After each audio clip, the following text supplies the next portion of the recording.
নেদারল্যান্ডসের বিপক্ষে T twenty series ও Asia কাপের জন্য ২৫ সদস্যের প্রাথমিক দল ঘোষণা করেছে বাংলাদেশ ক্রিকেট বোর্ড বিসিবি। ঢাকায় অনুশীলন শুরু হবে ৬ আগস্ট, এরপর ২০ আগস্ট থেকে শুরু হবে সিলেটে ক্যাম্প। নেদারল্যান্ডসের বিপক্ষে টি-টোয়েন্টি সিরিজের জন্য চলুন দেখে নিই সেই ২৫ সদস্যের প্রাথমিক দলের নাম।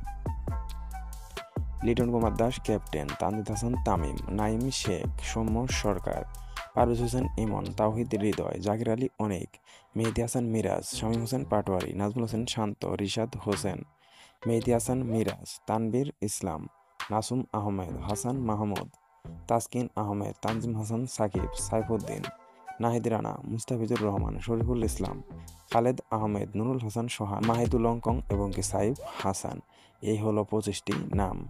এখানে কিন্তু অবশ্যই আমরা মিস করছি সাব্বির রহমানকে। তো কে কে সাব্বির রহমানকে মিস করছেন অবশ্যই কমেন্ট করে জানাবেন। ধন্যবাদ সবাইকে।